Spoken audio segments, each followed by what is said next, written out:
अब इसके बाद पुण्यात्माओं हम आगे जो बात करेंगे, आज जो हमारा विषय था कि परम पूज्य सतगुरु रामपाल जी महाराज जी की सत भक्ति में आने के बाद में, और परमेश्वर ने हमें जो इतना अनमोल तत्व ज्ञान दे दिया, हमारे जीवन का सार समझा दिया, और विशेषकर वो भगत भाई बहन जो एक उम्र पार कर चुके हैं,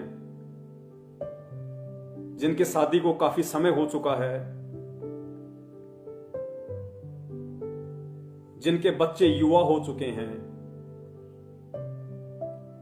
उन भाइयों के लिए आज ये विशेष संदेश है कि आखिर कब तक हम इस अनावश्यक भोग विलास में धंसे रहेंगे।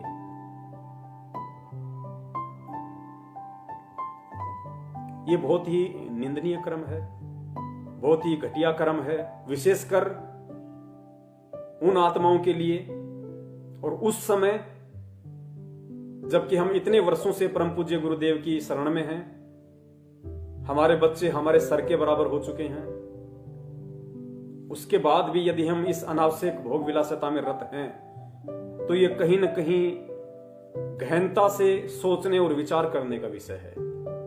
मैं ये नहीं कहूंगा कि आप इससे दूर हट जाइए, आप इससे दूर हो जाओ, आज के बाद नहीं इस प्रक्रिया में पांव धरना, ये दास नहीं कहेगा। सत्सेवकों का काम केवल संदेशा देना है ज्ञान आधार से, और संदेशा भी वही हम दें, वही हम दे सकते हैं, वही संदेशा देने के हम लायक हैं, अधिकारी हैं, जिस संदेश को सबसे पहले हम अपने ऊपर लागू कर सकें। वरना दास ने पहले ही बना दिया कि करनी तज कथनी कथे अज्ञानी दिन रात, कुत्ते ज्यों भोकत फिर सुनी सुनाई बात। दास कुत्ता श्रेणी में, कुत्ता क्रम में नहीं आना चाहता, इसलिए परमात्मा ने दास को हिम्मत दी, सद्बुद्धि दी, दास को प्रेरणा दी, जो आप जी तक ये संदेशा पहुंचा रहा हूं। तो पुण्यात्माओं, अब इतना समय बीत जाने के बाद में, और ये भली बात समझ में आ गया कि भाई अनंत युग हो गए, करोड़ों जन्म हमारे मानव के हो गए, उनमें हमने राजाओं के जन्म भी लिए हैं, पूंजीपतियों के जन्म भी लिए हैं, और उन जन्मों में हमने कितनी भोग विलासिता की होगी, कितने कुकर्म किए होंगे, कितनी कितनी शादियां की होंगी, कितने कितने वर्षों तक हमारी आयु थी, फिर भी इस मन भड़वे की तृप्ति नहीं हुई। तो पुण्यात्माओं, अब इस परमेश्वर के मार्ग में आने के बाद, आज से पहले जो किया सो किया, लेकिन उसके बाद एक सोचने का विषय बनता है कि हम किस दिशा में बढ़ रहे हैं, फिर हम कब उस परमात्मा की प्राप्ति के लायक बनेंगे, कब हम उस परमात्मा के चरणों में एक भगत कहलाने के अधिकारी बनेंगे। देखिए, परमेश्वर की वाणी है कि कामी क्रोधी लालची इनसे भक्ति न होई, भक्ति करे कोई सूरमा जात वर्ण कुल खोई। पुण्यात्मा ध्यान देना, एक एक वाणी परमात्मा की अनमोल है कि कामी क्रोधी लालची इनसे भक्ति ना होए। कामी कौन? जो काम वासना से रत है, जो भोग विलासिता में रत है, वो कामी। क्रोधी, जिसका अपने काम के ऊपर कंट्रोल नहीं है, वो कभी भी अपने क्रोध के ऊपर, गुस्से के ऊपर कंट्रोल नहीं कर सकता। लालची, जो काम और क्रोध के ऊपर कंट्रोल नहीं कर सकता, वो आदमी कभी भी लालच से कंट्रोल नहीं कर सकता। तो कहते हैं कामी क्रोधी लालची इनसे भक्ति ना होई। भले ही वो परमात्मा की शरण में है, भले ही वो सतनाम का जाप कर रहा है, लेकिन वो सतनाम भी उस कामी क्रोधी लालची व्यक्ति के पाप कर्मों को उतनी तेज गति से और उस हिसाब से नहीं काटेगा जितनी तेज गति से इन क्रियाओं से दूर भगत का काटता है। फिर परमात्मा कहते हैं भक्ति करे कोई सूरमा। अब पुण्यात्मा, सूरमा कौन होगा? फिर भक्ति मार्ग में सूरमा वो होता है जो सहन करता है। काम वासना इतनी आसान चीज नहीं बताई गुरुदेव ने कि उसको चुटकियों में छोड़ दिया जा सकता है या उस पर इतना जल्दी कंट्रोल किया जा सकता है। लेकिन हां, परम पूज्य परमेश्वर सतगुरु रामपाल जी महाराज जी के इस मार्ग में सत भक्ति और सत मंत्रों के प्रभाव से, परमेश्वर से प्रार्थना करने से, दंडवत प्रार्थना करने से, भीख मांगने से परमेश्वर दया करते हैं और पूरे विश्व में यही एक भक्ति मार्ग है, यही एक भक्ति है, सत मंत्र हैं जिनके प्रभाव से इन तीनों पे कंट्रोल किया जा सकता है, इनको डाइल्यूट किया जा सकता है परमेश्वर के आशीर्वाद से, इनके प्रभाव को डाइल्यूट निष्क्रिय किया जा सकता है। हमारे ऊपर इन गुणों का, काम क्रोध लालच का वो अटैक नहीं हो सकता जो अटैक एक भक्तिहीन प्राणी पे होता है। तो परमात्मा ने बताया कि इस ज्ञान को आधार बना के, अपने सतगुरु पे विश्वास करके, सतगुरु से प्रार्थना करके, यदि तुम इस काम क्रोध लोभ लालच से हटने की कोशिश करोगे तो परमात्मा तुम्हें उसी तेज गति से सहारा भी देगा।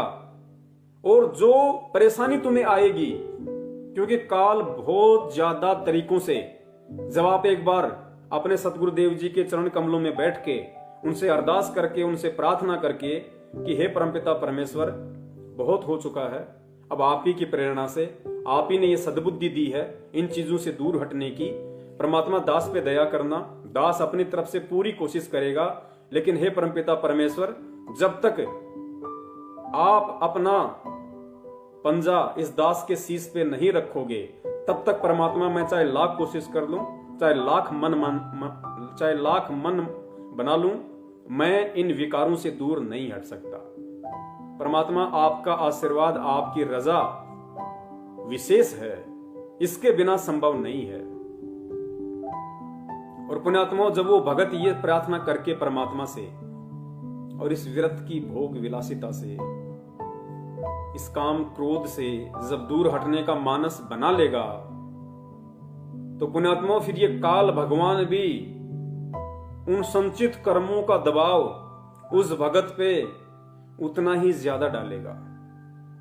उसके सामने ऐसी ऐसी परिस्थितियां खड़ी कर देगा, ऐसे ऐसे दृश्य उसके सामने खड़े कर देगा, ना चाहते हुए, कि इसको वो भोग विलासिता, काम वासना सताए, बार बार इसके दिमाग पे अटैक करे। आप मोबाइल में देखोगे, आपको ऐसे ऐसे चित्र, ऐसे ऐसे छोटे छोटे वीडियो आपको ना चाहते हुए दिखाई देने लग जाएंगे, विशेषकर उस समय के बाद जब आप इन चीजों से दूर हटने का मानस बना लोगे। काल उतना ही ज्यादा हमारे ऊपर हावी होगा। मार्केट में जा रहे हो, पता नहीं कैसे कैसे आपको दृश्य दिखा देगा, मोबाइल में कैसे कैसे दृश्य ना चाहते हुए भी आंखों के सामने आ जाएंगे। और भी बहुत सारे तरीके जो भी ये काल कर सकता है, उस तरीके से दबाव बनाने की कोशिश करेगा कि वापस इसी को उस गंदगी में धकेलूं, ये बाहर ना निकल जाए। और पुण्यात्माओं, उन परिस्थितियों में इस ज्ञान को आधार बना के, परमात्मा को पल पल अपने पास समझ के, उनका प्यार भरा पंजा अपने शीश पे समझ के, जब हम संघर्ष करेंगे, जब हम सामना करेंगे उनका, और जो दिक्कतें हमें आएंगी, जो पीड़ा हमें महसूस होगी, पुण्यात्मा, उसमें हमारा तप बनेगा। तप, क्योंकि गुरुजी ने बताया कि इस भक्ति में भी तप है। गुरुजी ने बताया, यदि ऐसी स्थिति में तुम्हारे सामने कोई परिस्थिति खड़ी होती है और तुम उसका सामना करते हो, संघर्ष करते हो, काल तुम्हें उस गंदगी में धंसाने की कोशिश करता है, और तुम परमेश्वर के ज्ञान को आधार बना के जब उसका सामना करोगे, तो गुरुदेव ने बताया कि वो तुम्हारा मानसिक तप होगा, क्योंकि काल मानसिक चोट करेगा। तो वो तुम्हारा मानसिक तप, और उस तप के बदले तुम्हारी भक्ति बन रही है। फिर गुरुदेव ने बताया कि जैसे तुम्हें कोई गालियां निकालता है, तुम्हें कोई बुरा भला कहता है, या तुम्हारे गुरुदेव को कोई बुरा भला कहता है, तो हो तो तुम भी जीव, पांचों विकार तुम्हारे अंदर भी हैं, तीनों गुण हैं। तुम्हारे को भी गुस्सा आएगा कि मेरे गुरुदेव के विषय में ऐसा कैसे बोल दिया इस नालायक ने। अभी बताता हूं इसको। तो पुण्यात्माओं, उस स्थिति में जब गुरुदेव के ज्ञान को आधार बना के कि भाई गुरुदेव ने बताया कि आवत गाड़ी एक है, उल्टा होए अनेक, कहे कबीर ना उल्टी और रहे एक की एक। और परमात्मा कहते हैं कि कहते को कहीं जान दे, गुरु की सीख तू ले, साकट और समान को उल्ट जवाब ना दे। दुष्ट व्यक्ति को और कुत्ते स्वभाव वाले व्यक्ति को गुरुदेव कहते हैं, बेटा उल्टा जवाब मत देना, कबीरा आप ठगाइए और न ठगिए कोई, आप ठगाए सुख होत हैं और ठगे दुख होए। जब हम उसकी किसी भी प्रकार की गालियों का या अपशब्दों का कोई भी प्रत्युत्तर नहीं देंगे, और नहीं देंगे मतलब हम उस जहर को पी रहे हैं, हमारे अंदर वो गुस्सा आएगा, क्रोध आएगा, लेकिन गुरुदेव के ज्ञान को आधार बना के, शिक्षाओं को मद्देनजर रखते हुए जब हम सामने वाले के अपशब्दों को सहन करेंगे, उसकी गालियों को सहन करेंगे, तो परमेश्वर कहते हैं बच्चों वो तुम्हारी वाणी का तप बन रहा है, वो तुम्हारी वाणी का तप बन रहा है, और उस तप के बदले तुम्हारी भक्ति बन रही है। फिर गुरुदेव ने बताया यदि नौबत कोई ऐसी पहुंच जाती है कि कोई तुम्हारी पिटाई कर देता है, धक्का मुक्की कर देता है, थप्पड़बाजी कर देता है, और तुम उसका प्रत्युत्तर परमेश्वर के ज्ञान आधार से नहीं देते हो, कि भाई गुरुदेव ने बोल रखा है कि हम आज तो भगवान पे विश्वास रखेंगे, अगर हम चुप रहेंगे तो परमात्मा उसका हिसाब अपने आप कर देगा, तो कहते हैं तुम्हारे वो शरीर का तप बन रहा है। तो इसी प्रकार पुण्यात्माओं, जब हम इन चीजों से दूर हटने का मानस बनाएंगे, और दूसरी तरफ काल भगवान की तरफ से जब हमारे ऊपर दबाव डाला जाएगा, और उस दबाव को जब हम परमपिता परमेश्वर जी के ज्ञान को आधार बना के, उनके आशीर्वाद को पल पल अपने शीश पे रख के जब हम उसका सामना करेंगे, तो गुरुदेव कहते हैं वो तुम्हारी वाणी का भी तप बन रहा है, तुम्हारा मानसिक तप भी बनता, तुम्हारे शरीर का भी तप बन रहा है, और फिर वो परमेश्वर तुम पे प्रसन्न होगा। अब ये कहते हैं ना कि पवनदास कहता है कि गुरुदेव ने सार नाम नहीं दिया, सार नाम नहीं दिया। अरे गुरुजी ने तो सबको सार नाम दिया, रोहतक में भी हजारों को सार नाम दे दिया, ये कैसे कह सकता है कि गुरुजी ने अभी तक किसी को असली सार नाम नहीं दिया। पुण्यात्माओं, जिन जिन को ये सार नाम मिल चुका है, जो ये कहते हैं कि हमें गुरुदेव ने अपने मुंह से सार नाम दे दिया, या कोई ये कहता है कि हमें रोहतक आश्रम से सार नाम मिल गया, वो एक बार अपने अंदर झांक के देख लें कि काम, क्रोध, लोभ, लालच से वो कितने दूर हैं। 15-15 साल के बच्चे कहते हैं कि हमें सार नाम मिल गया। पुण्यात्माओं, ये विचार करने की बातें हैं ये, क्योंकि पुण्यात्माओं सतनाम से हमारे पाप कर्म क्षीण होते हैं। गुरुदेव ने बताया कि सतनाम तक की भक्ति से हमारे पाप कर्मों का सत्यानाश होता है, सफाया होता है। तो जो व्यक्ति अभी तक सतनाम की कमाई से, जिसकी सतनाम की कमाई उसको दिखाई नहीं दी, और दिखाई देने का मतलब क्या है, गुरुदेव ने बताया कि ये जो कामी, क्रोधी, लालची, ये जो काम क्रोध हैं, ये तुम्हारे सतनाम की कमाई से समाप्त होंगे। अगर तुमने इनके ऊपर विजय प्राप्त कर ली, विजय प्राप्त करने का मतलब आप दास का समझ सकते हैं कि जब तुम इन चीजों से पीछे हट जाओगे, परमेश्वर के ज्ञान को आधार बना के, तो सोचो तुम्हारा सतनाम तुम्हारे साथ है, तुम्हारे गुरु का आशीर्वाद तुम्हारे साथ है, तुम्हारा सतनाम काम कर रहा है। यदि तुम परमेश्वर की इस वाणी के अनुसार कि कामी, क्रोधी, लालची, इनसे भक्ति न होई, भक्ति करे कोई सूरमा, जात वर्ण कुल खोई, जब तुम इन विकारों पे परमेश्वर के आशीर्वाद से उस स्तर की विजय प्राप्त करके इनसे दूर हटके और सूरमा वाली स्थिति में आ जाओगे, या आ रहे हो धीरे धीरे, तो सोच लेना कि तुम्हारा सतनाम काम कर रहा है। और जब सतनाम के प्रभाव से ये सारे विकार, ये पाप कर्म हमारे सीन हो जाएंगे, उसके बाद फिर सार नाम दिया जाता है, उसके बाद फिर सार नाम दिया जाता है। तो जिन जिन लोगों को रोहतक से सार नाम मिला है, या सतलोक आश्रम बरवाला से गुरुदेव के द्वारा मिला है, और जो अभी भी इस रति क्रिया में संलग्न है, इस भोग विलासिता में संलग्न है, जो ज्ञान को अभी आधार नहीं बना पाए हैं, बात बात पे माँ बहन की गालियां निकाल देते हैं, ये बड़े बड़े state coordinator, world coordinator Deshraj ji, Mahendra ji जैसे लोग, महेंद्र जी के लड़का, आपने अच्छे तरीके से उनके ऑडियो वीडियो सब देख लिए हैं उनके, और फिर भी वो कहते हैं कि हमें सार नाम मिला हुआ है। नामदान केंद्र वाले हमारी माता बहनों को अकेले में छेड़ते हैं, फिर कहते हैं हमें सार नाम मिल गया। तो पुण्यात्माओं, अभी तो उनका सतनाम भी ढंग से काम नहीं कर रहा, सार नाम मिल कहां से जाएगा। परमेश्वर कहते हैं कि बिन ही रसना नाम चलत है, निर्वाणी से नेहा, और गरीबदास भोडल में दीपक छानी नहीं सनेहा। गुरुदेव कहते हैं जिस प्रकार बल्ब के ऊपर अगर मोमजामा लगा दिया जाए तो भी उसका प्रकाश छुपाने से छुप नहीं सकता, तो ये अपने आप को सारनामी कहते हैं और इनके कर्म बिल्कुल कसाईयों के जैसे हैं, अज्ञानियों के जैसे हैं। और आज इन्होंने जो पीला पर्चा निकाला इसमें कितना पाखंड, कितना आडंबर, कितनी नीचता, कितनी धृष्टता, कितनी कृतज्ञता इन्होंने भगत समाज के और अपने गुरुदेव के प्रति दिखाई है। क्या आपको लगता है इनको सारनाम मिला है और इनका सतनाम काम कर रहा है? पुण्यात्माओं, गुरुदेव कहते हैं ना कि यो सौदा फिर नाई रे संतो, यो सौदा फिर नाई। पुण्यात्माओं, ये सौदा फिर नहीं मिलेगा अगर समझ में आ गई है तो। यदि हम इस भक्ति को प्राप्त करने के बाद, इस परमात्मा को प्राप्त करने के बाद, उसकी शरण में आने के बाद यदि हम इस छोटी सी चीज से भी दूर नहीं हट सकते तो सोचो फिर हम कहां भक्ति करेंगे, हम कब करेंगे? पुण्यात्माओं, परमात्मा साथ साथ उदाहरण पेश करते हैं लेकिन हम ध्यान नहीं देते, हम उनकी जीवनी को कभी गौर से नहीं देखते। परमेश्वर तो परमेश्वर थे सांसारिक दृष्टि में।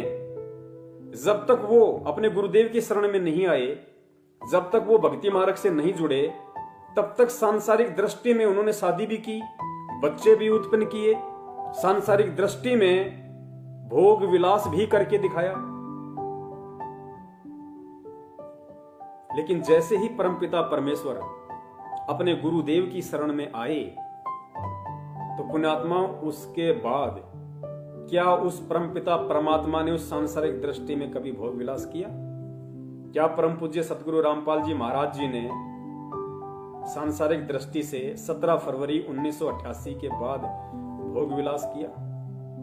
पुण्यात्माओं, यही एक उदाहरण है हमारे लिए और ये सोचने की बात है, ये अंडरस्टूड है। जब भगत इस भक्ति की गहराई में जाएगा, जब उसको अनुभव होगा कि मैं किसकी शरण में हूं, मेरे गुरु के रूप में कौन है और वो मुझे किस लिए और कहां से चल के लेने के लिए आया है, और उसने मुझे इस पूरे ब्रह्मांड की सबसे अनमोल वस्तु दे दी है, और अब की बार मेरा ये जीवन वट वृक्ष का अंतिम पत्ता है, अंतिम लीफ है। जब इतना यदि भगत को समझ में आ जाएगा तो पुण्यात्मा वो खुद विचार करना शुरू कर देगा कि परमेश्वर की वाणी है कि भग भोग्या भग उपजय। भग कहते हैं योनि को, स्त्री योनि को भग।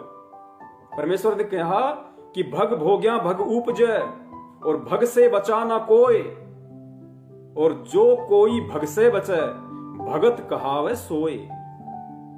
तो पुण्यात्मा गुरुदेव की इस वाणी के अनुसार असल में भगत भी वो कहलाएगा। आज हम कह देते हैं पवन भगत, फलाना भगत, दिखना भगत, लेकिन भगत है कौन? असल में भगत कौन है कि भग भोग्या भग उपजय, कि हे नादान प्राणी, जब तक मेरी शरण में आने के बाद भी तू इस काम वासना में, इस रति क्रिया में, इस अनावश्यक भोग विलासिता में डूबा रहेगा। भग भोग्या भग उपजय, अगर तू इसी रति क्रिया में लगा रहा तो चाहे तू मेरे से कोई सा भी नाम प्राप्त कर ले, तुझे वापस भग से जन्म लेना पड़ेगा। भग भोग्या भग उपजय, जब तक तू उस भग का भोग करता रहेगा तू भग से पैदा होता रहेगा, और भग से बचा न कोई, यानी बिना परमात्मा के आशीर्वाद के, उसकी शरण के, इस भोग विलासिता से कोई नहीं बचा। फिर कहते जो कोई भग से बचे, तो भग से कौन बचेगा? जो भगवान की शरण में होगा, जिसके ऊपर उसके गुरुदेव का पंजा होगा, जो सत भक्ति कर रहा होगा, जो साक्षात भगवान की शरण में होगा। इस 21 ब्रह्मांड में भग से वो बच सकता है। और परमेश्वर की वाणी है कि जो कोई भग से बचे, इसका मतलब भग से बचेंगे, भग से भी बचेगा भगत। कब बचेगा? किसकी शरण में आने के बाद? उस परम पिता परमेश्वर, पूर्ण परमेश्वर की शरण में आने के बाद। तो पुण्यात्माओं, ये हमारा और आप और हमारा सौभाग्य है कि हम उस परम पिता परमेश्वर की शरण में हैं आज। तो कहते हैं भग, जो कोई भग से बचे भगत कहावे सोए, उसके बाद तो वो भगत कहलाएगा, भगत। और भगत के बाद फिर आता है दास। भगत के बाद नंबर आता फिर दास का। हम तो लिख देते हैं पवन दास, रामचंद्र दास, फलाना दास, दिखना दास। परमात्मा कहते हैं पहले भगत तो बन ले, दास का नंबर तो बहुत दूर है। गुरुदेव कहते हैं दासा तन नेड़े नहीं और नाम धरावे दास। और भाई पानी के पिए बिना कैसे बुझेगी प्यास। दास बनने के लिए तो बहुत कुछ बलिदान देना पड़ेगा, कुर्बानी देनी पड़ेगी इस भक्ति मार्ग में। इन कुरीतियों की, इन पाखंडों की, आडंबरों की, इन तीनों गुणों की, इन 25 प्रकृतियों की, काम, क्रोध, लोभ, मोह, अहंकार की, इनकी बलि देनी पड़ेगी। परमात्मा कहते हैं उसके बाद तू भगत बनेगा, दास बनेगा। और जब परमेश्वर का ज्ञान उनके आशीर्वाद से जैसे जैसे भगत को समझ में आता जाएगा, क्योंकि पुण्यात्माओं इन चीजों से दास ने पहले भी कहा, परमात्मा भी कहते हैं कि जब यहां से बड़े बड़े नहीं बच सके, शंकर भगवान जैसे नहीं बच सके जो 88 हजार वर्ष तक जिन्होंने तप किया काम का नाश करने के लिए, नारद जी जैसों ने हजारों वर्षों तक तप किया कि मैंने काम पे विजय प्राप्त कर ली, परमात्मा कहते हैं वो नहीं बच पाए तो तुम्हारी क्या औकात है। तुम तो जीव श्रेणी में हो, वो तो देव श्रेणी में है, महादेव श्रेणी में है। जब वो नहीं बच पाए तो इस काल बलि के लोक में तुम कैसे बच पाओगे इन सब चीजों से। लेकिन बच पाओगे क्यों? क्योंकि तुम पूर्ण परमात्मा की शरण में हो।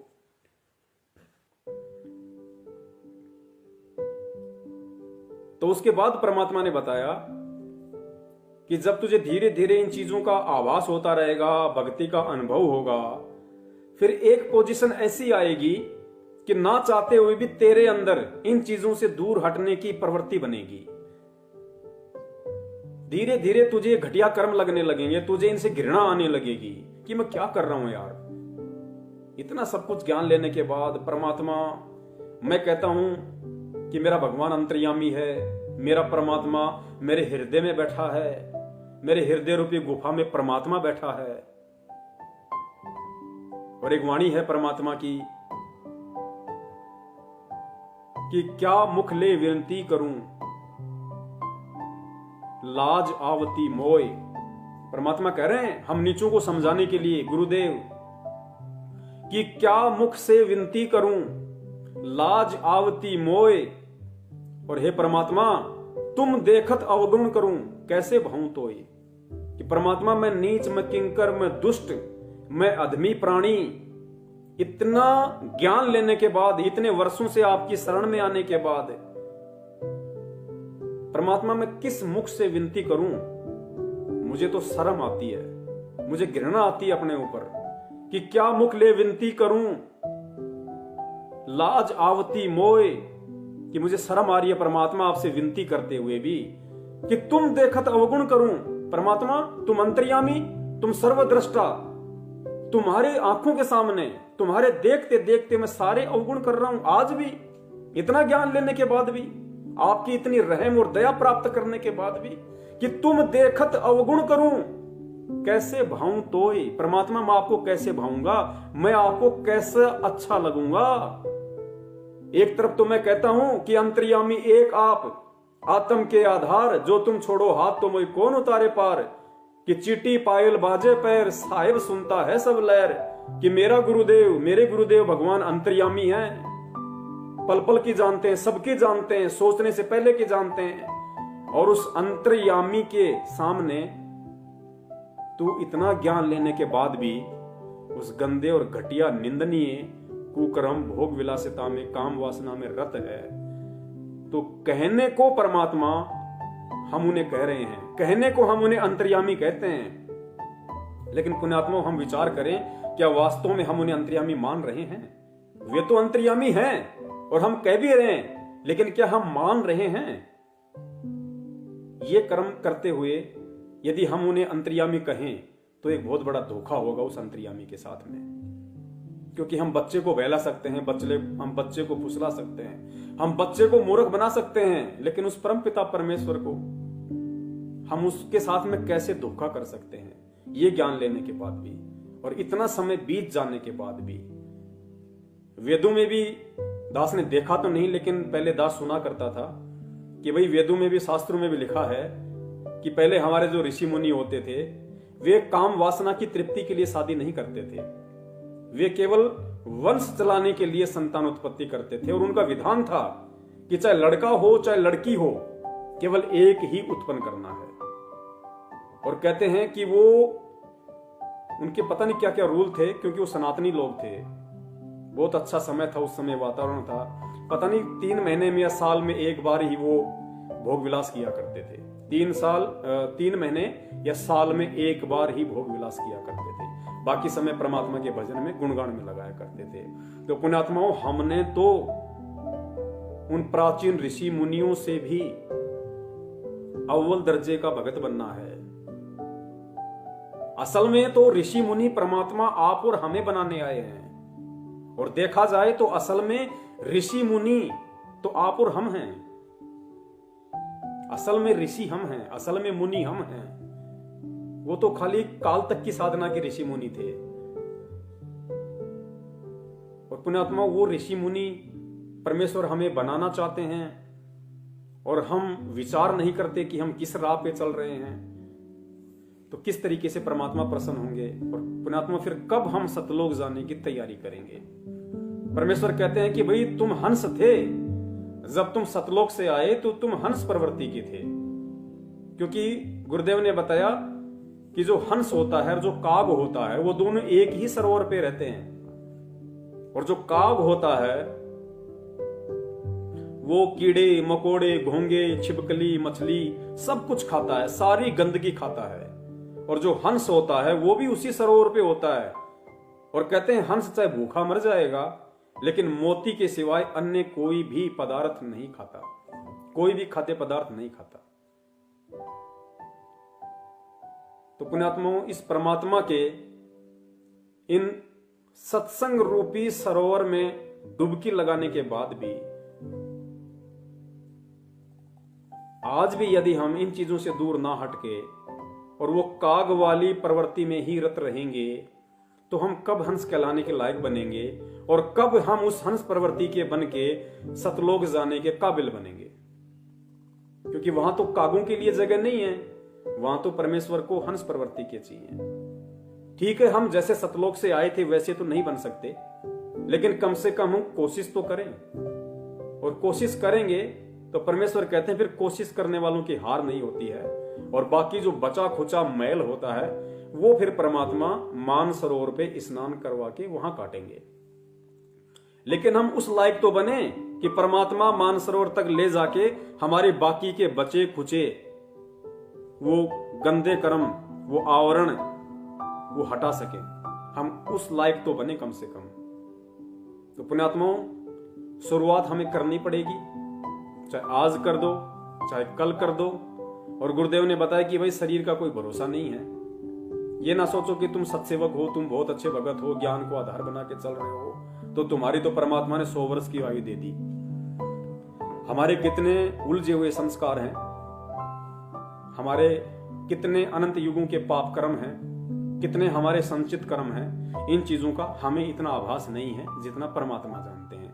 काल कब किस छोटी से छोटी गलती को भी आधार बना के हमारे ऊपर अटैक कर दे, क्योंकि परमात्मा कहते हैं ना कि काल कसाई तक तक मारा यो पग पे बाणा।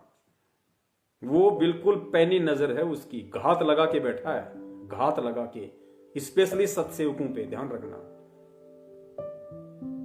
तो हमें बचने की कोशिश करनी है और परमेश्वर के ज्ञान को आधार बना के, क्योंकि जब तक हम ज्ञान की गहराई में नहीं डूबेंगे, जब तक हम परमेश्वर को परमेश्वर नहीं मानेंगे, तब तक पुण्यात्माओं इन चीजों के विषय में आप, इनको त्यागने के विषय में आप सोच भी नहीं सकते। क्योंकि उसके बाद ही, क्योंकि सबसे बड़ा मूल मंत्र दास हर बार कहता है और भक्ति का विधान भी है कि सतगुरु रूप में धरती पे स्वयं परमात्मा प्रकट है। और जब तक हम अपने सतगुरु में परमात्मा को अपने हृदय से नहीं देख लेंगे, जुबान से नहीं, कहने से नहीं, जब तक इस ज्ञान को आधार बना के, इस भक्ति अनुभव को साथ में लेके, जब तक अपने दिलो दिमाग से, अपनी आत्मा से, अपनी अंतरात्मा से, अपने हृदय की गहराइयों से हम अपने गुरु में साक्षात परमात्मा नहीं देखेंगे, तब तक तो पुण्यात्माओं हमारी भक्ति शुरू भी नहीं है। इन चीजों को त्यागने के विषय में सोचना तो बरसों बाद की बातें हैं। तो हम कोशिश करें सबसे पहले ज्ञान को आधार बना के सतगुरु को पहचानने की कि सतगुरु के रूप में धरती पे कौन है।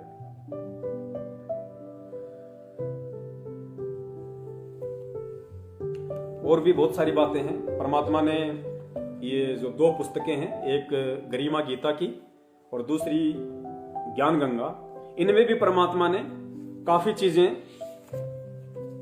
लंबे समय से भक्ति कर रही आत्माओं को समझाने के लिए लिखी हुई हैं, बशर्ते उनको गौर से देखने की जरूरत है। ये अपने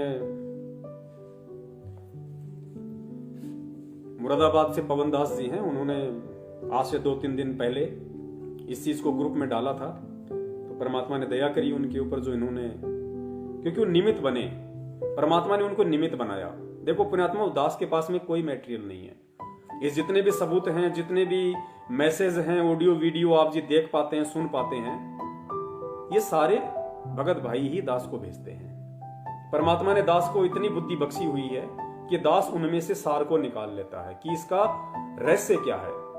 इस ऑडियो वीडियो के माध्यम से परमात्मा सत्सेवकों को निमित्त बना के संगत तक क्या मैसेज पहुंचाना चाहते हैं, वो सद्बुद्धि परमात्मा ने अपने सत्सेवक बच्चों को दी हुई है। उस आधार से दास ये ऑडियो वीडियो मैसेज बना पाता है, वरना पुण्यात्मा दास की औकात नहीं है। दास को अच्छे से पता है अपनी औकात का। तो ये जो ज्ञान गंगा पुस्तक है, इसके पेज नंबर 5 पे जब आप जाएंगे तो परमात्मा ने कितना गहरा रहस्य इसमें दिया हुआ है। ये हमने विचार करना पड़ेगा इन बातों पे। खाली आंखों से पढ़ के इस कान से सुना, इस कान से निकालना नहीं है पुण्यात्मा। अब इन पे हमने परमेश्वर की एक एक सत्संग की एक एक वाणी पे, सत्संग के एक एक शब्द पे अब हमने ध्यान देना पड़ेगा, हमने गौर करना पड़ेगा। क्योंकि पुण्यात्माओं, परमेश्वर का एक भी शब्द अनायास नहीं होता है, निरर्थक नहीं होता है, मिथ्या नहीं होता है, फालतू टाइम पास के लिए नहीं होता है। परमात्मा अगर नॉर्मल तरीके से भी कोई बातें बोल रहे हैं तो उनमें भी गहरा संदेश है, उसको ढूंढने की जरूरत है। तो ज्ञान गंगा पुस्तक का पेज नंबर 5 आप जी भी देख सकते हैं। इसमें नीचा लिखा है, दुराचार करना कितना पाप है। दुराचार करना कितना पाप है। दुराचार का मतलब होता है भोग विलास। पर द्वारा स्त्री का खोले, 70 जन्म अंधा हो डोले। पूज्य कबीर परमेश्वर जी ने बताया कि जो व्यक्ति किसी पर स्त्री के साथ दुष्कर्म करता है वह तो 70 जन्म अंधे का जीवन भोगता है। बुद्धिमान व्यक्ति ऐसी आफत कभी मोल नहीं लेता, मूर्ख ही ऐसा कार्य करता है। जैसे आग में हाथ डालने का अर्थ है मौत मोल लेना। जैसे कोई व्यक्ति किसी अन्य के खेत में बीज डालता है तो वह महामूर्ख है। बुद्धिमान व्यक्ति ऐसा कभी नहीं कर सकता। वैश्यागमन को ऐसा जानो जैसे कुरड़ियों पर गेहूं का बहुमूल्य बीज का थैला भरकर डाल आए। ये क्रिया बुद्धिमान व्यक्ति नहीं कर सकता। या तो महामूर्ख या शराबी निर्लज अर्थात घंड व्यक्ति ही किया करता है। विचारणीय विषय है पुण्यात्माओं, आप ध्यान देना, विचारणीय विषय है कि जो पदार्थ शरीर से नाश होते हुए आनंद का अनुभव करवाता है, यदि वह शरीर में सुरक्षित रखा जाए तो कितना आनंद देगा। दीर्घायु यानी लंबी उम्र मिलेगी, स्वस्थ शरीर होगा, स्वस्थ मस्तिष्क होगा, सूरवीरता आएगी और स्फूर्ति प्रदान करता है। जिस पदार्थ से पुण्यात्माओं, ये बहुत ही सोचने की बात है। अब आगे जो परमात्मा हमें समझाना चाह रहे हैं, आप और हमारे जैसे जो भगत भाई बहन हैं, जो एक अवस्था को पार कर चुके हैं, जो काफी लंबे समय से यानी 5-7 साल जब हो जाती हैं तो पुण्यात्मा थोड़ा समय नहीं होता है परमात्मा की शरण में। जिनके बच्चे उनके बराबर हो चुके हैं, जिनके शरीर में एड़ी से लेके चोटे तक सफेद बाल आना शुरू हो चुके हैं, उन भक्तों के लिए परमात्मा अब आगे ये संदेशा दे रहे हैं। ये बहुत ही गहन और विचारणीय बात है। परमात्मा कहते हैं कि जिस पदार्थ से अनमोल बच्चा प्राप्त होता है, जिस पदार्थ से अनमोल बच्चा प्राप्त होता है, यानी माता का रज और पिता का वीर्य, रज बीरज जिसको कहा जाता है, तो परमात्मा कहते हैं कि जिस पदार्थ से अनमोल बच्चा प्राप्त होता है उसका नाश करना बच्चे की हत्या करने के तुल्य है। आप समझ सकते हैं कितना गहरा संदेश परमात्मा ने दिया है कि आगे देखिए, इसलिए दुराचार यानी फालतू में अन्य किसी पराई स्त्री के साथ में संभोग करना, वो दुराचार। तथा अनावश्यक भोग विलास वर्जित है। नीचे लिख दिया परमात्मा ने अनावश्यक भोग विलास। अब इस अनावश्यक भोग विलास की श्रेणी में मुझदास के जैसे वो भगत भाई बहन आते हैं जो लंबे समय से परमात्मा से जुड़े हुए हैं, जो इस ज्ञान को आधार भी बना रहे हैं और जिनके बच्चे युवा हो चुके हैं, समझदार हो चुके हैं, जो अब एक अवस्था को पार कर चुके हैं पुण्यात्माओं, उनके लिए परमात्मा का ये आदेश है, सतगुरु वचन है। और सतगुरु वचन की अवहेलना कितना घोर दंड है, पाप है, ये आपने स्वयं निर्णय करना पड़ेगा। परमात्मा ने कह दिया कि अब यदि तुम अनावश्यक भोग विलास करते हो तो मुझ संत रामपाल दास का यह आदेश है कि ये वर्जित है। अनावश्यक भोग विलास वर्जित है। पेज नंबर 5 पे पढ़ लेना। और ऊपर परमात्मा ने स्पष्ट कर दिया कि जिस पदार्थ से अनमोल बच्चा प्राप्त होता है उसका नाश करना बच्चे की हत्या के तुल्य है। तो पुण्यात्माओं, अब हमें इस व्यर्थ की भोग विलासिता से कोई संबंध नहीं रखना चाहिए। यदि अब भी इतने लंबे समय के बाद भी, इतने ज्ञान ग्रहण करने के बाद भी, इस अवस्था को पार करने के बाद भी, यदि हम आज भी गुरुदेव के वचन के विपरीत इस अनावश्यक भोग विलास जो वर्जित बताया है, यदि हम इसमें धसे पड़े हैं, तो गुरुदेव कह रहे हैं कि जब जब तुम भोग विलास करोगे तो ये समझ लेना तुम एक आत्मा की हत्या कर रहे हो, तुम एक बच्चे की हत्या का पाप अपने सिर पर रख रहे हो। क्योंकि गुरुदेव ने स्पष्ट कर दिया कि जिस अनमोल पदार्थ से बच्चा उत्पन्न होता है उस पदार्थ को फालतू में वेस्ट करना, यानी अनावश्यक भोग विलास करना, बच्चे की हत्या करने के तुल्य है। और पुण्यात्माओं, भगत हत्या नहीं कर सकता। भगत अपने ऊपर हत्यारे का कलंक नहीं लगवा सकता। आज से पहले हो सकता है आप और हमारे नजर में ये पॉइंट नहीं आया हो, हमने गुरुदेव के इस सत्संग की इस वाणी को इतनी गहनता से नहीं लिया हो, लेकिन पुण्यात्माओं, जब ठीक का समय आता है और जिस भगत की वो अवस्था, क्योंकि परमेश्वर को पता है ये संदेशा परमात्मा ने आज से पहले क्यों नहीं दिलवाया, क्योंकि आज से पहले तो दास ही उस रति क्रिया में संलग्न था, उस भोग विलासिता में डूबा हुआ था। और जब काफी समय से परमेश्वर ने दास पे दया की, दास को परमात्मा ने दूर रखा, सोचने पे विवश किया, मजबूर किया, भोग विलास के बाद में ऐसा मन हो जाता था कि परमात्मा डूब के मर जाऊं, लेकिन काल फिर प्रेरणा कर देता था। फिर परमात्मा से प्रार्थना की, मालिक से, परमेश्वर ने दया की और मालिक ने प्रेरणा की कि बेटा थोड़ी हिम्मत तू रख, थोड़ी हिम्मत मैं दूंगा तेरे को। फिर परमेश्वर की वाणी याद आई कि परमेश्वर कहते हैं कि जय तू चाले एक कदम, मैं चालूं कदम 60। परमात्मा अपने भगत से कह रहे हैं कि हे भगत, हे मेरी आत्मा, अगर तू अच्छाई के लिए, सतलोक प्राप्ति के लिए यदि तू एक कदम आगे बढ़ेगा तो मैं 60 कदम चलूंगा तेरे साथ, तेरे 60 कदम आगे मिलूंगा मैं। जय तू चाले एक कदम, मैं चालूं कदम 60। फिर कहते हैं जय तू हो जा काठ का, काठ यानी लकड़ी का, जय तू हो जा लकड़ी का और मैं बन जाऊंगा लोहे की लाठ। परमात्मा कहते हैं तू एक बार लकड़ी की तरह अडिग होके बन के तो देख, मैं तेरे पीछे लोहे का खंभा बन के खड़ा हो जाऊंगा, फिर तुझे झुकने नहीं दूंगा, तुझे टूटने नहीं दूंगा, तुझे शर्मिंदा नहीं होने दूंगा, काल का प्रभाव नहीं होने दूंगा। तो पुण्यात्माओं, यहां परमात्मा ने सीधा सीधा व्यर्थ की भोग विलासिता में धसे हुए भक्तों को एक हत्यारा करार दे दिया, हत्यारा। अब कौन वो ऐसा निर्लज्ज प्राणी होगा, निर्लज्ज व्यक्ति होगा तो सबसे पहले तो अपने ही गुरु के वचन की अवहेलना करेगा, जिन्होंने आपके बच्चे भी हो गए, सब कुछ हो गया, बच्चे जवान भी हो गए, समझदार भी हो गए, उसके बाद भी यदि आप ये व्यर्थ की भोग विलासिता में पड़े हो तो आप अपने गुरु के वचन की अवहेलना कर रहे हो। और हमेशा जब जब भी आप वो दुष्कर्म करोगे, आप एक हत्या अपने सिर पर रख रहे हो, एक हत्या का पाप आप अपने अकाउंट में लिखवा रहे हो। पुण्यात्मा, यही तो सारी चीजें हैं।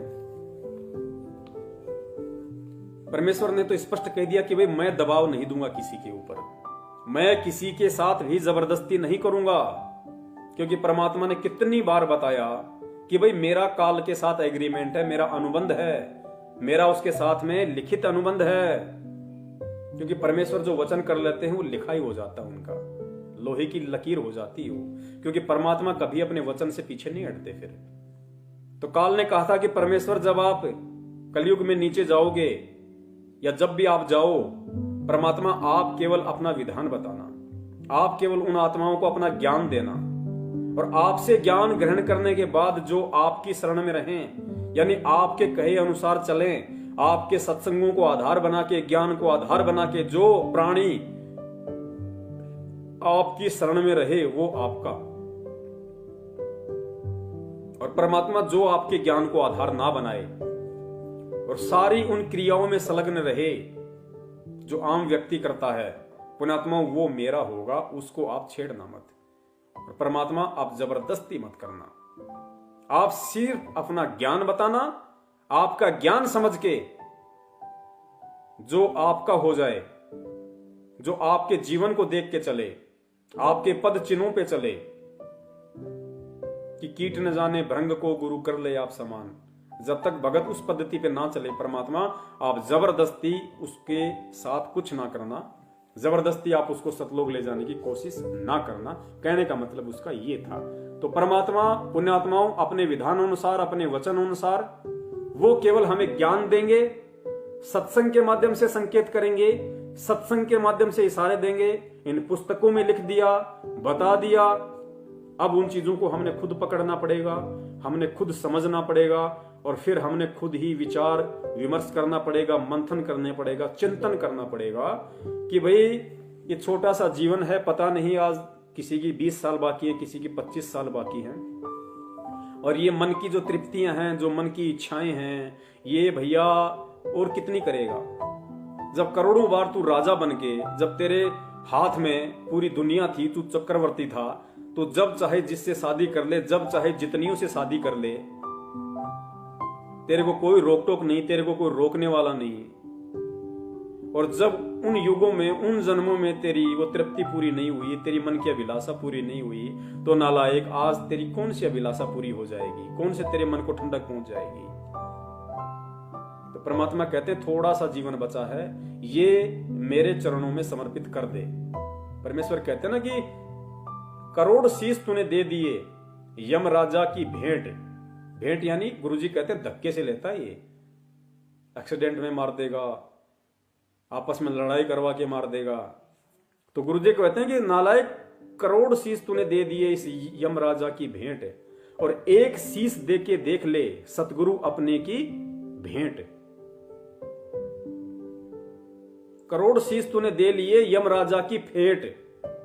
फेट यानी धक्के से, जबरदस्ती लेता ये।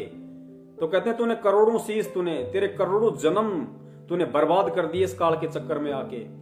और कहते अब की बार तेरा दाव लगा है, ये तेरा जो अब की बार जो तेरा शीश है, तेरा ये जन्म है, ये मेरे चरणों में समर्पित कर दे।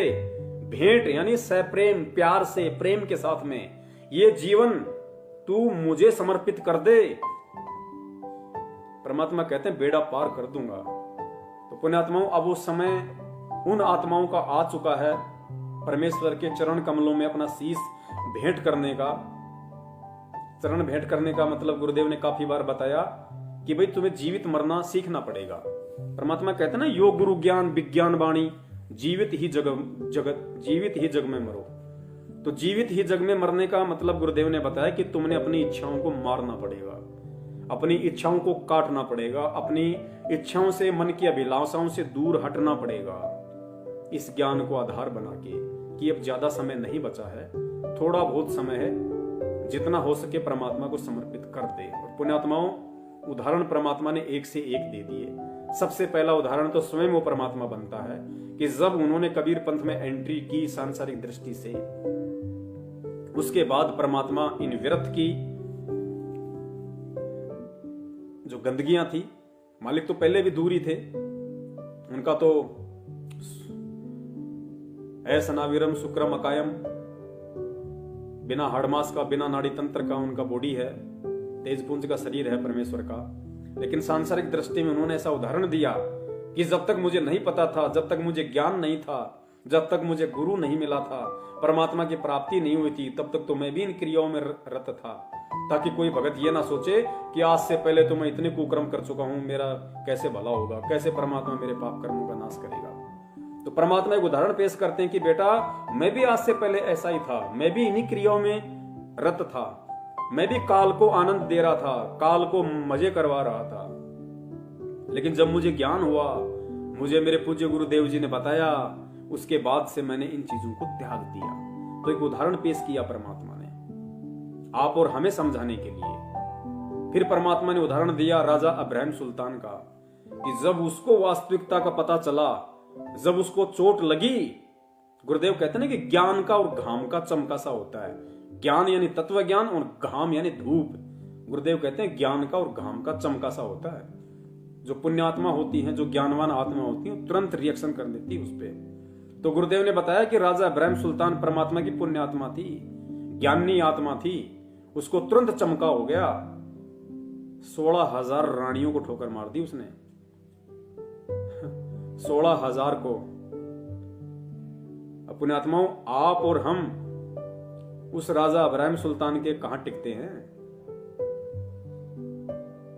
गुरुदेव कहते हैं कि रांडी ढांडी ना तजी।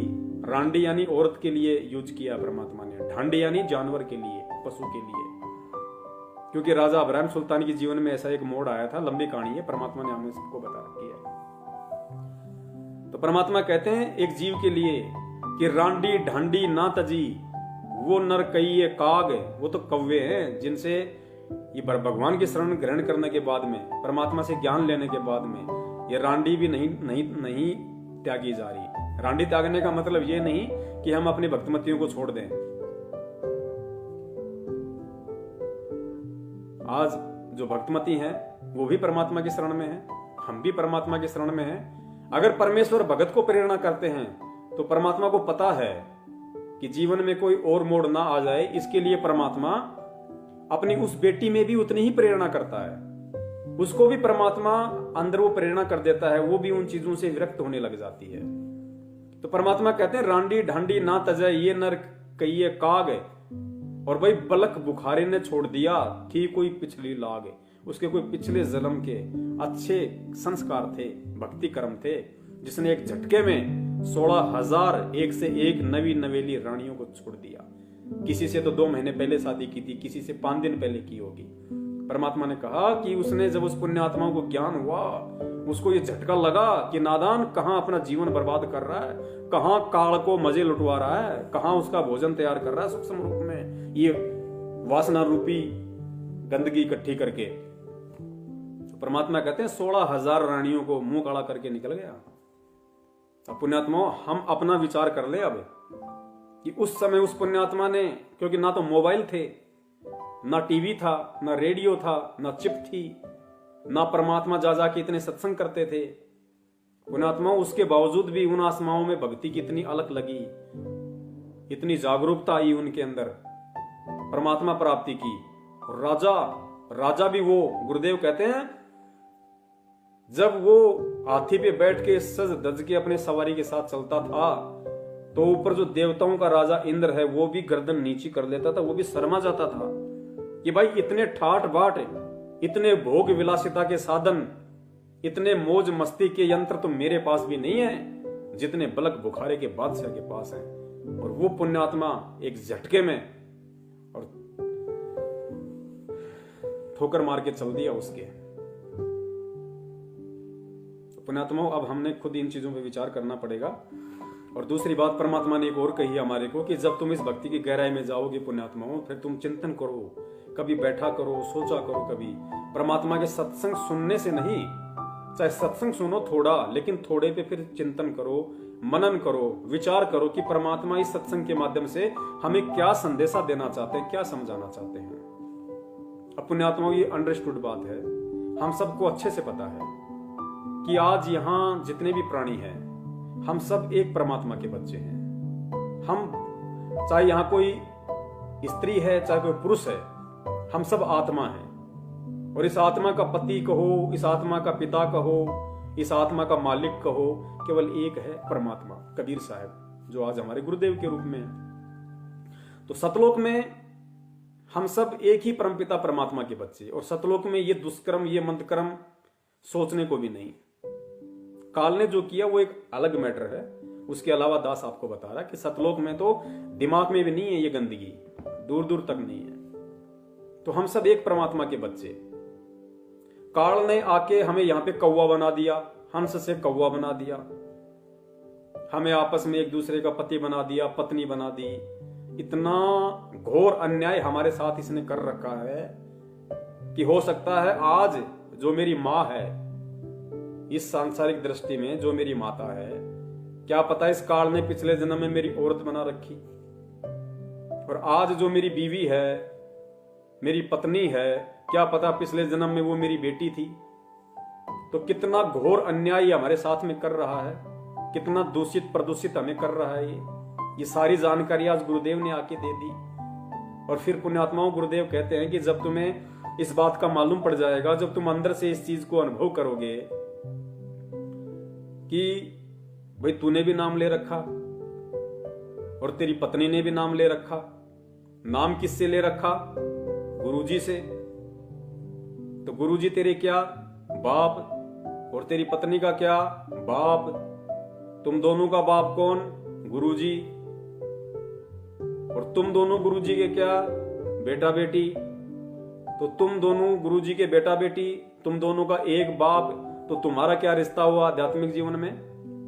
भाई बहन का। क्योंकि जब हमारा पिता एक है, हमारा परम पिता परमेश्वर एक है, तो फिर हम दोनों कौन हैं? हम दोनों उस परमात्मा की आत्मा हैं। और आध्यात्मिक दृष्टि में अब हमें ये चीज समझ में आ जानी चाहिए कि हम दोनों भाई बहन हैं। जब हमारा सगा बाप आज हमें मिल गया, हमें पता चल गया, और उस बाप को आज हमने पकड़ भी लिया, तो पुण्यात्मा हम दोनों भाई बहन हुए या नहीं हुए? और फिर दुर्गा ने क्या कहा था काल को कि काल, हम दोनों का पिता एक ही है और हम दोनों भाई बहन हैं। दुर्गा ने उससे बहुत विनय की थी कि हम दोनों भाई बहन हैं क्योंकि हमारा पिता एक है। इस दृष्टिकोण से हम दोनों भाई बहन हैं। और भाई बहन का ये गंदा कर्म नियमों के विरुद्ध है। ये बहुत ही निंदनीय कर्म होगा भाई बहन का। तो हमने उस संदेश को पुण्यात्मा ध्यान रखना है। आज वही परमात्मा हमें आके मिल चुका है, ज्ञान दे दिया, समझा दिया, और हम उसकी शरण में हैं। अब हम भाई बहन की संज्ञा में आ जाते हैं। और इस अवस्था को पार करने के बाद में पुण्यात्माओं, इस मैसेज को वो आत्माएं ज्यादा सीरियस ना लें जिन आत्माओं की अभी रमैनी नहीं हुई है। उन आत्माओं के ऊपर ये स्थिति लागू नहीं है जो दास अपने समकक्ष भगत भाई बहनों को संदेशा दे रहा है परमात्मा के आशीर्वाद से। यह संदेशा उन भगत भाई बहनों के लिए नहीं है जो भगत भाई बहन अभी तक शादी के बंधन में नहीं बंधे हैं और जो शादी करना चाहते हैं, जो रमैनी करना चाहते हैं। यह संदेशा उनके लिए नहीं है, क्योंकि पुण्यात्माओं आपका भी वो समय आएगा, परमेश्वर प्रेरणा करेंगे। और बहुत अच्छी बात है यदि कोई ऐसी पुण्यकर्मी आत्मा है जो शादी नहीं करना चाहती और इन चीजों से दूर हटके रहना चाहती है, तो इससे तो बड़ी कोई खुशी की बात ही नहीं है। वो तो परमात्मा के दिल में विशेष जगह बनाएगी। लेकिन पुण्यात्माओं, ये फैसले जल्दबाजी में मत लेना, यह दास की विशेष विनती है। ये जल्दबाजी में हमने फैसले नहीं लेने बिल्कुल भी। बहुत सोच के, बहुत समझ के, परमेश्वर को आधार बना के, ज्ञान को आधार बना के, और जब आप उस अवस्था पे आ जाओ, क्योंकि सभी लोग ध्रुव नहीं बन सकते, सभी लोग प्रहलाद नहीं बन सकते, सभी लोग बलक बुखार के बादशाह वाली श्रेणी में नहीं आ सकते। एक समय आएगा, यदि हम परमात्मा की शरण में आ गए हैं, हम यदि उनकी भक्ति मर्यादा में रह के कर रहे हैं, तो वो समय आएगा, वो सबका समय आएगा। तो समय के अकॉर्डिंग, क्योंकि कुछ तो शरीर की जो व्यवस्था है वो भी वैसी हो जाती है, आदमी थोड़ा निष्क्रिय हो जाता है, निढाल हो जाता है। कुछ परमात्मा का ज्ञान इतना हैवी है कि वो इन विकारों के ऊपर कंट्रोल करना शुरू कर देता है, और कुछ वो अवस्था ऐसी होती है आदमी को खुद इन चीजों से घृणा होने लग जाती है। तो सारे जोड़ जुगाड़ मिलते हैं तभी वो आत्मा इन चीजों से हटने के विषय में सोच सकती है, वरना नहीं सोच सकती। और अंत में दास का निवेदन है, आपने इस पुस्तक में देख लिया कि ज्ञान गंगा में परमेश्वर ने जिस तरीके से हमें समझाने की कोशिश की है। फिर यह पुस्तक गरिमा गीता की है, इसमें भी दास आपको थोड़ा सा दिखा देता है। गरिमा गीता का पेज नंबर 187, 187, पेज नंबर 187 है गरिमा गीता की। अपने आत्मा देखो, इसमें भी परमेश्वर ने कितने प्यार से, कितने अच्छे तरीके से भक्त को समझाया है। यहां पे जिक्र चल रहा है इस कथांग में कि काशी में हमारी जो बहन थी, जो गणिका, जो पहले सुप्रसिद्ध वेश्या थी, और जब वो सत्संग में आने लगी तो लोग उसके साथ में घृणा करने लगे, नादानी की, अज्ञानता के चलते, कि तू तो प्रसिद्ध वेश्या है, तेरा तो नाम बर्बाद है, तू तो ऐसा घटिया काम करती है, ऐसा मंदा कर्म करती है, ऐसा गंदा कर्म करती है, तू सत्संग में आने के लायक नहीं है। तो परमेश्वर ने समझाया उन आत्माओं को, बाकी आत्माओं को, कि भाई चाहे कोई कितना ही बड़ा दुराचारी हो, कितना ही कुकर्मी हो, अगर वो भक्ति करने की सोचता है तो वो महात्मा की श्रेणी में आता है। तुम उसको फिर उस नजर से देखने के अधिकारी नहीं हो। अगर देखते हो तो तुम दोषी हो परमात्मा के। और परमात्मा ने उन भक्तों को फिर समझाने की चेष्टा की कि अगर तुम इस वजह से तुम उसको मंदे कर्म वाली मानते हो, या तुम उनको हे दृष्टि से देखते हो कि ये तो वैश्या है, ये तो वैश्यागमन करता है, ये ऐसा करता है, तो तुम क्या हो? भक्ति में आने के बाद भी तुम क्या हो? तो उनके लिए परमात्मा ने संदेशा दिया है। कबीर कुष्टी हो वे संत बंदगी कीजिए, हो वैश्या के विश्वास चरण चित दीजिए। फिर आगे परमेश्वर ने क्या वाणी लिखी है, पुण्यात्मा ध्यान देना। कबीर आग पराई आपनी, हाथ दिए जल जाए। गुरुजी कहते हैं कि बेटा आग, अग्नि, चाहे अपनी हो, चाहे पड़ोसी की हो, या चाहे किसी दूसरे की हो, अग्नि का स्वभाव है हाथ जलाना। तो परमेश्वर कहते हैं कबीर आग पराई आपनी, चाहे पराई हो चाहे अपनी हो, हाथ दिए जल जाए। फिर मालिक ने क्या संदेशा दिया कि नारी पराई आपनी, नारी औरत, चाहे अपनी हो चाहे पराई हो, चाहे तुम अपनी औरत के साथ में भोग विलास करो या चाहे पराई औरत के साथ करो, नारी पराई आपनी, पर से सर्वस जाए। इतना गहरा संकेत परमात्मा ने दे दिया है। भावार्थ में गुरुदेव लिखते हैं, यदि कोई कुष्ठ रोगी गुरुजी से दीक्षा लेकर भक्ति कर रहा है तो उससे घृणा न करना, उसको भक्तों वाला सम्मान प्रणाम करके दीजिए। यदि कोई वैश्या भी गुरुजी से दीक्षा लेकर साधना करती है तो उसको सम्मान से प्रणाम कीजिए। ऐसा करने से उसका मनोबल बढ़ेगा तथा बुराई करने से संकोच करेगी और सुधर जाएगी। कबीर परमेश्वर जी ने कहा, यदि आप वैश्या तथा दुराचारी को इसलिए हे समझते हो कि वे पर स्त्री तथा पर पुरुष से भोग विलास करते हैं, यानी अगर आप किसी वैश्या को या किसी दूसरी औरत के साथ में गमन करने वाले व्यक्ति को यदि आप इसलिए हे दृष्टि से देखते हो कि ये तो दुराचारी है, दूसरों की औरतों के साथ ऐसा कुकर्म करता है, या ये औरत वैश्या है, ये दुराचारणी है, तो परमात्मा कहते हैं आप अपनी विवाहित पत्नी से भोग विलास करते हैं और अपने को उनसे श्रेष्ठ मानते हैं। तो ये विचार करो कि स्त्री मिलन करने से सब भ्रष्ट हो जाते हैं।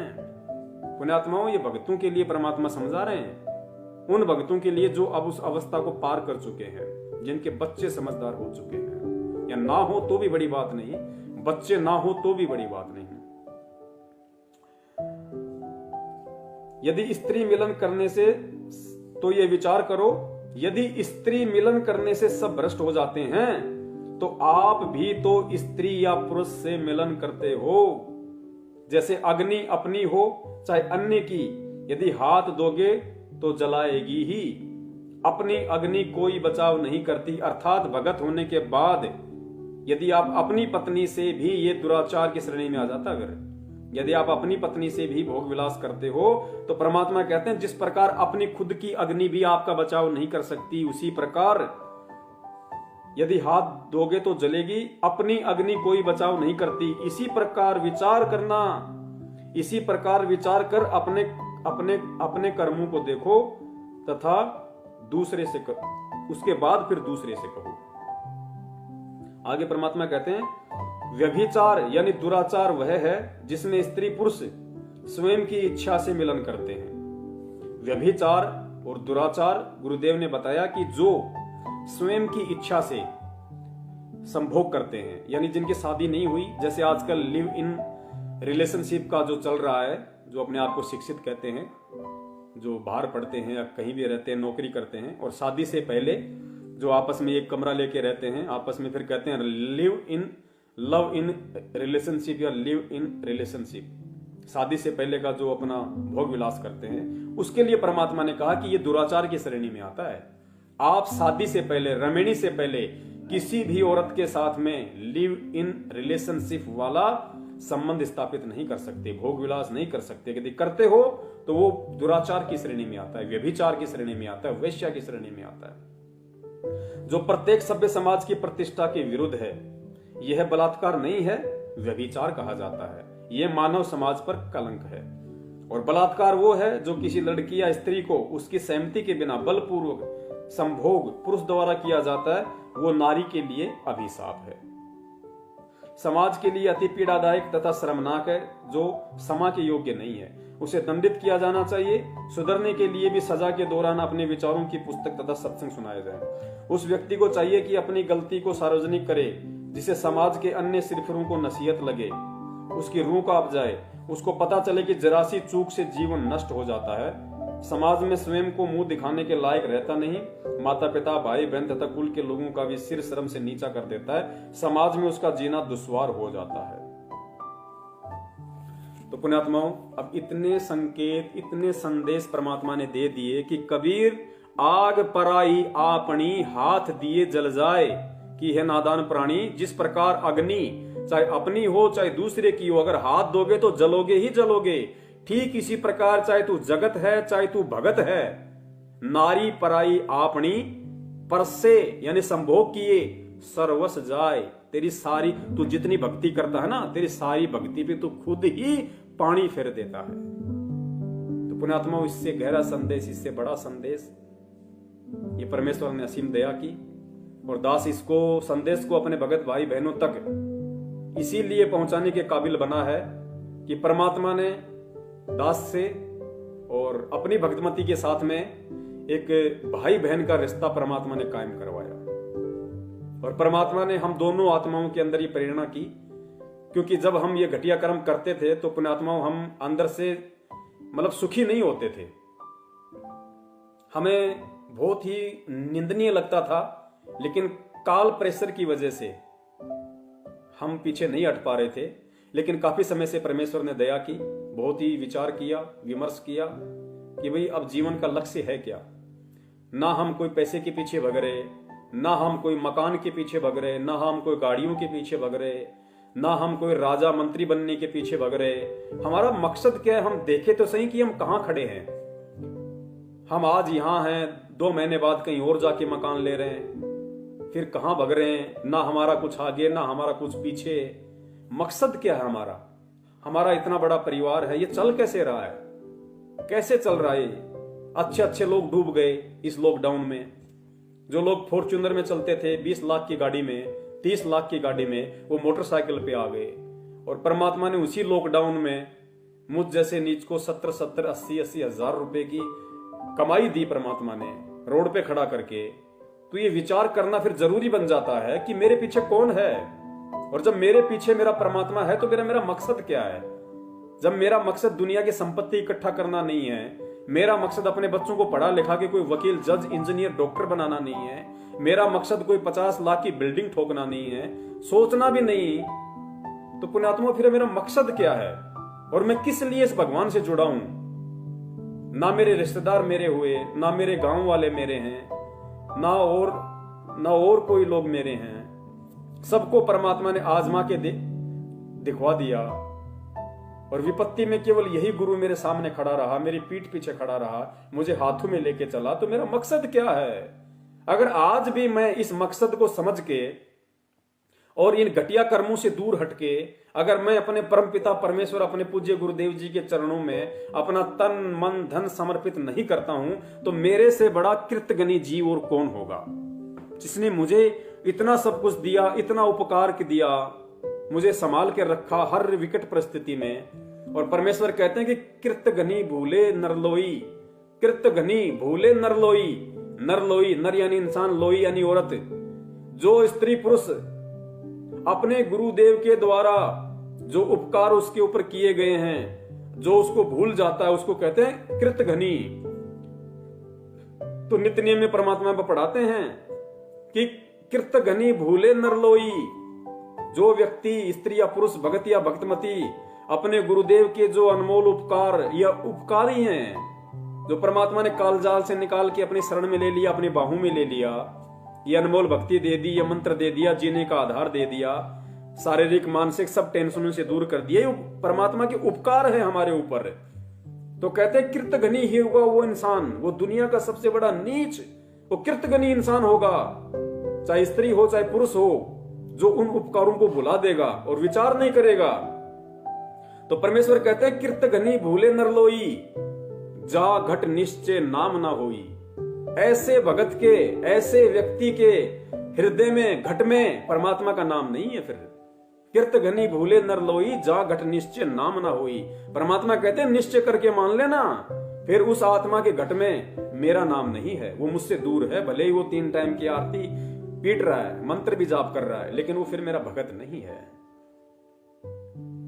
तो पुण्यात्माओं, बहुत विचार करने की हमें जरूरत है इन चीजों पे, और परमेश्वर से हम प्रार्थना करें तो परमात्मा हर तरीके से अपने भगत की सहायता करता है, अपने भगत को बचाता है इन सभी चीजों से। और जिन जिन भगत भाई बहनों को परमात्मा यदि प्रेरणा करें और इस भक्ति मार्ग में आगे बढ़ने की परमेश्वर उनको सद्बुद्धि दे, जिस प्रकार मुझ जैसे नीच पे, और अब तो खैर मैं अपनी बहन ही कहूंगा, उसी हिसाब से दास अपना बल्कि व्यवहार करता है।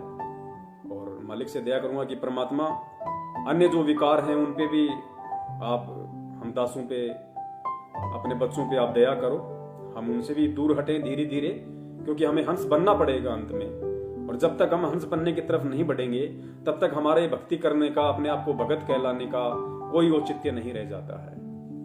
और जिन आत्माओं को परमात्मा प्रेरणा करें, जो स्वयं भी इन चीजों को फेस करने के लिए, ये संघर्ष करने के लिए, सूरवीरता की तरफ अग्रसर होने के लिए जो आत्माएं तैयार हो चुकी हैं, जिनको लगता है कि वास्तव में ये तो ऐसा घटिया कर्म है जैसे एक हत्या के बराबर, और गुरुदेव ने स्पष्ट कर भी दिया है, तो वो पुण्यात्मा बहुत सोच समझ के परमेश्वर से प्रार्थना करके फैसला लेना शुरू करें।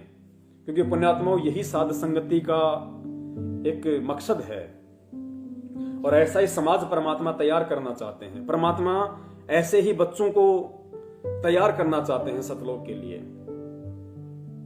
क्योंकि फिर अगर भक्ति करते करते यदि हम जगत वाले सारे कर्म कुकर्म करते रहेंगे, फिर हंस में और कौवे में डिफरेंशिएट कौन करेगा? कैसे पहचानोगे कि कौन कौवा है, कौन हंस है, कौन बगुला है? क्योंकि होते तो दोनों एक जैसे हैं। अब जैसा मेरे जो भगत भाई बहन हैं, जो वो दिखाई देते हैं 4 हाथ पैर के, आंख नाक कान, वैसे ही जगत वाले हैं, वो भी इंसान हैं, उनका भी यही रूप है, कोई गोरा है कोई काला है। तो पहचान कैसे होगी कि कौन बगुला है कौन हंस है? पहचान उसके कर्मों से होगी, उसके नियमों से होगी, उसकी मर्यादाओं से होगी। तो पुण्यात्माओं, अब समय ज्यादा नहीं बचा है, और हमने बहुत सोच समझ के अब इस भक्ति मार्ग पे अपने आप को भगत बनाने की दिशा में आगे बढ़ाना है, और तभी वो परमात्मा हमसे प्रसन्न होगा, हमसे खुश होगा। 650 साल पहले हमने यही तो गलती की थी कि हम परमात्मा को पहचान नहीं पाए, तो हम इन सब चीजों से दूर हटके और हम परमात्मा को प्रसन्न नहीं कर पाए। और जब परमात्मा ही प्रसन्न नहीं होगा, फिर हमारे काम कैसे बनेंगे? तो आज हम कम से कम वो गलती ना करें, वो गलती हम ना दोहराएं जो गलती हम 650 साल पहले दोहरा चुके हैं। और दूसरा मेरा निवेदन है इस भक्ति मार्ग में कि जो पुण्यात्मा इस मार्ग में आगे बढ़ना चाहती हैं, इन सभी विकारों से दूर हटना चाहती हैं परमेश्वर से प्रार्थना करके, तो वो आत्माएं यदि परमेश्वर उन पर दया भी कर दें, उनको परमात्मा शांति भी प्रदान कर दें, उनको इन चीजों से दूर हटने में परमात्मा उनकी मदद भी करें, तो पुण्यात्माओं, उसके बाद में हमने 1% भी अहंकार की तरफ नहीं बढ़ना। अगर हम अहंकार की तरफ बढ़े या हमारे अंदर इन चीजों को लेकर अहंकार उत्पन्न हो गया, तो गुरुदेव ने एग्जाम्पल भी साथ साथ दे रखे कि बेटा शंकर भगवान ने 88,000 वर्ष तक यही तपस्या की थी काम को काबू करने की, और उसको लगा कि मैंने तो कामदेव पे कंट्रोल कर लिया। और काल भगवान ने क्या किया, आप सबको अच्छे से पता है गुरुदेव ने क्या बताया और क्या उसकी हालत हुई। फिर नारद जी ने भी हजारों साल तपस्या करके सोचा मैंने तो कामदेव पे विजय प्राप्त कर ली। उस काल भगवान ने विष्णु रूप धारण करके ऐसा नदी में डुबकी लगवाई, जब वापस बाहर निकला तब तक 72 संतानें पैदा करके निकला था बूढ़ी होके। तो इस भक्ति मार्ग में अहंकार का, क्योंकि गुरुदेव की वाणी भी है कि आधीनी के पास है पूर्ण ब्रह्म दयाल, और मान बड़ाई मारियो बेअदबी सिरकाल। जो बेअदबी इंसान होता है, जो अहंकारी इंसान होता है, उसके सिर पे काल होता है। और आधीनी के पास है, यानी भगत आधीन, उसके पास है पूर्ण ब्रह्म दयाल। तो हमें इन चीजों पे अहंकार नहीं होना चाहिए, और अहंकार इसलिए नहीं होना चाहिए कि ये हमारे बस की बात नहीं है कि हम इन चीजों से दूर हट जाएं या हम इन चीजों पे कंट्रोल कर लें, काबू प्राप्त कर लें। हम तो सोच भी नहीं सकते। तो फिर कौन है जो हमें ये प्रेरणा दे रहा है, हमें इन चीजों से दूर करने के लिए? परमात्मा हमारे अंदर एक उम्मीद जगा रहे हैं, हमारे अंदर वो चिंतन मनन करने की शक्ति दे रहा है। कौन है? हमारा गुरुदेव। तो सारा श्रेय तो परमात्मा का है। हमें तो इसमें और ज्यादा झुकना चाहिए कि परमात्मा आप ना होते तो मेरी तो ये काल भगवान गेंद बना देता, गेंद। तो परमेश्वर दया करें। और ये आज का संदेशा था जो परमात्मा ने अपने भगत भाई बहनों तक पहुंचाया। और हर संडे परमेश्वर दया करें हम इसी तरह से रात्रि 8 बजे लाइव शंका समाधान के माध्यम से एक दूसरे से रूबरू होते रहें, जुड़ते रहें और परमेश्वर की महिमा का गुणगान करते रहें। साध संगति के तहत परमेश्वर की जो महिमा है, परमेश्वर का संदेशा है, वो हम जन जन तक पहुंचाते रहें। और इसी तरह से हम एक दूसरे से शिक्षा लेते हुए, एक दूसरे से प्रेरणा लेते हुए, एक दूसरे से सीखते सिखाते हुए हम इस भक्ति मार्ग की ऊंचाइयों को प्राप्त करें जो परमात्मा हमसे करवाना चाहते हैं। और इस दौरान यदि दास से कोई शब्द बोलने में या कोई भाषा, किसी सेंटेंस में यदि कोई त्रुटि हुई हो, कोई अपशब्द निकल गया हो, तो उसके लिए दास प्रथम अपने परम पूज्य सतगुरु रामपाल जी महाराज जी से और सभी भाई बहनों से दास क्षमा प्रार्थी है। दास को नादान हो तुच्छ प्राणी समझ के क्षमा करे, और यदि कोई गलती है तो आगे से दास उस पर ध्यान रखेगा। अब दास अनुमति चाहता है। सत साहिब बंदी छोड़ सतगुरु रामपाल जी महाराज की जय। सत साहिब।